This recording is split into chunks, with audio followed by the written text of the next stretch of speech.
थांनाय 17 एप्रिल दाननि 17 तारिखनिफ्राय फैयै फैयै दिनैसिम बे ओनसोलाव रायजो राजाफ्रा ओंखाम खहाबा दै खहाबा जानानै दङ।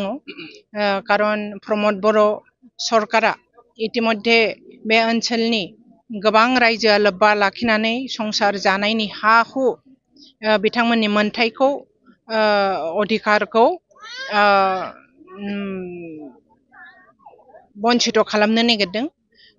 मैया जोङो मिन्थिनो मोननाय बादिब्ला गभर्नमेन्ट रेकर्ड मैया सार्कोल अफिसनिफ्राय जोङो मोनसे रेकर्ड जोङो मोनसे डकुमेन्ट जोङो मोननो हादों। बे डकुमेन्ट मथेबा अलरेडि 19 तारिखआव आफ्टार बिटिसि एसेम्बली 19 तारिखआव 3,500 बिघा हाखौ प्रमद बर'आ प्राइवेट कम्पानि नो हगारनानै होदों। जोंनि बिटिसि नि नङै कम्पानिनो हगारनानै होदों, एलटमेन्ट होनानै होदों।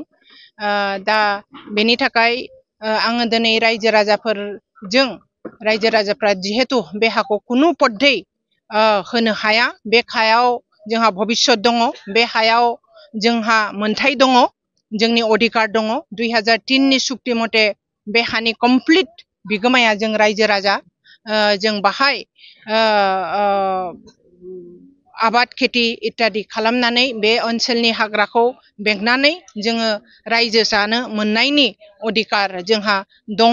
बे हाखौ जोङो कुनु पद्धै प्राइवेट कम्पानिनो जों हगारनो हाया। प्रमद बर'आ जेब्लानो गोसो एब्लानो जोंनि बिटिसि नि हाखौ प्राइवेट कम्पानि आरो बाहेरानि कम्पानिनो फाननो हाया।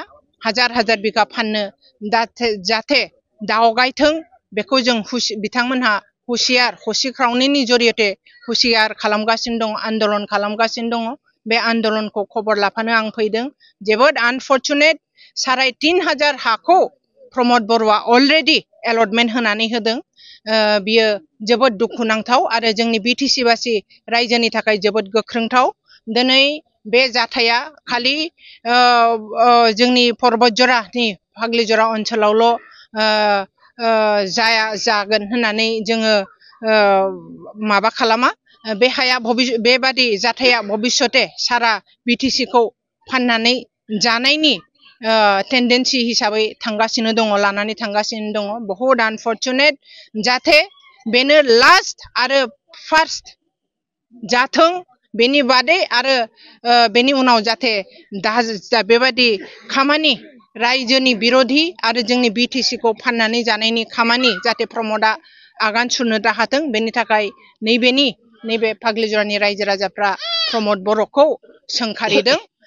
आङो बिथांमोननि बे सोंखारिनायाव आंबो लोब्बा लाखिफैनो हानानै बिथांमोननि बे दुखु समाव आङो बिथांमोनजों सहजगिता होफैनो हानानै आङो गावखौनो जोबोद गोजोननाय मोनदों, सान्ति मोनदों। आं 17 तारिखनिफ्रायनो आंबो बिथांमोनहा जेरै असान्ति 17 तारिखआव जेब्ला आदानि कम्पानिया बे हाखौ नायबिजिरफैदोंमोन, बे समनिफ्रायनो बिथांमोनहा जाया लोङा असान्ति मोनसे परिबेसाव बिथांमोनहा दङमोन। आंबो बिथांमोनजों लोगोसे आंबो बे दिननिफ्रायनो आंबो जोबोद खस्थ' आरो माबायाव आंबो दङमोन। दिनै आं बिथांमोनखौ लोगो हमनो मोननानै आङो जोबोद गोजोननाय मोनदों। बिथांमोननि दुखुआव आंबो समभागि, बिथांमोननि आन्दलनाव आंबो दङमोन। दिनै आं बिथांमोनखौ लोगो हमनो मोननानै आङो जोबोद गोजोननाय मोनदों। बिथांमोननि दुखुआव आंबो समभागि, बिथांमोननि आन्दलनाव आंबो समभागि। गोजोन्थों।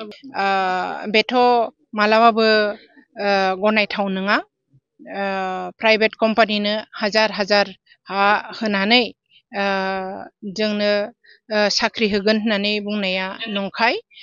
प्रमद बर'नि हा एलटमेन्ट खालामनाय समाव कुनु बे धरननि बिथांमोनहा गाइडलाइन होआखै।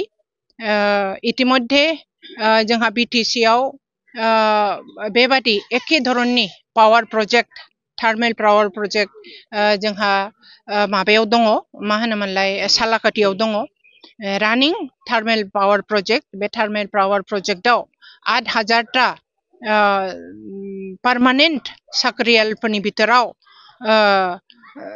200-250 साख्रिखौनो पावार कम्पानिया जोंनि बिटिसिनि थागिबिफोरनो होआखै गतिके नैबेथ' आरोबाव प्राइभेट कम्पानिबाव बैथ' दायबद्धता गोनां पिएसइउ कम्पानि माने गभर्नमेन्ट कम्पानिमोन नैबेथ' प्राइभेट कम्पानिबाव प्राइभेट कम्पानिया कुनु बेबादि दायबद्धता लायाखै आदानिया कुनु बेबादि प्रतिश्रुति होआखै जे बे हाखौ लागोन आरो हानि बिनिमयाव साख्रि होगोन होननानै कुनु बेबादि दायबद्धता लायाखै आरो जोङो मोनसे साख्रि फिसाजों जोङो जोंनि हानि मोन्थाय जोंनि बिटिसिनि अधिकार जोंनि बिटिसिनि मोन्थायखौ जोङो बन्चित जानो हाया गतिके बेबादि सानखांनाय जोंनि रायजो राजाफोरनाव दङ आरो बे सानखांनाया थारैनो गोथार सानखांनाय रायजो राजाफ्रा दिनै जाग्रत जादों बे हाखौ कुनु पद्धे प्राइभेट कम्पानिनो होनो मोना होननानै बिथांमोना आंनिसिमबो आरज गाबदों आरो आंनिसिमबो फोरमायदों बिथांमोननि दुखुखौ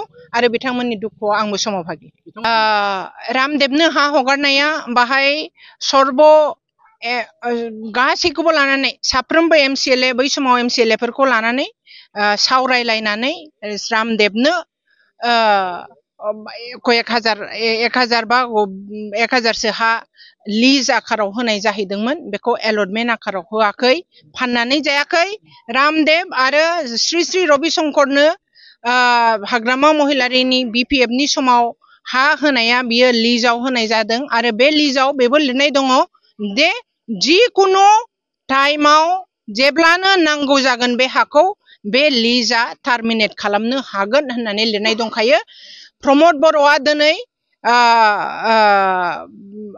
माबाखौ रामदेब आरो श्री श्री रबिशंकरखौ जुदि बिसोरनि लिस्टखौ टार्मिनेट खालामनो हायोब्ला खालामनो गोसो दङब्ला बिथाङा दिनैनो एनि टाइम एनि मोमेन्ट टार्मिनेट खालामनो हायो लिस्टखौ आरो माबाखौ रामदेब आरो श्री श्री रबिशंकरखौ बिटिसिनिफ्राय होखारनो हायो गतिके बेबादि कन्डिशनावसो होनाय जाहैदों गिदिर गिदिर टार्मेल प्रजेक्ट बिराद गिदिर गिदिर कनस्ट्राक्शन खालामनानै पार्मानेन्ट बे ओनसोलखौ कनस्ट्राक्शनजों भरपुर आरो पल्युशनजों भरपुर बेबादि खालामनो थाखाय हाग्रामा महिलारिया मालाबाबो हा होआखै प्रमद बर'आसो दिनै जुग जुगान्तरनि थाखाय जोंनि बिटिसिनि मोननांगौ अधिकारखौ खर्ब खालामनानै हाखौ सोरनोबा फानदों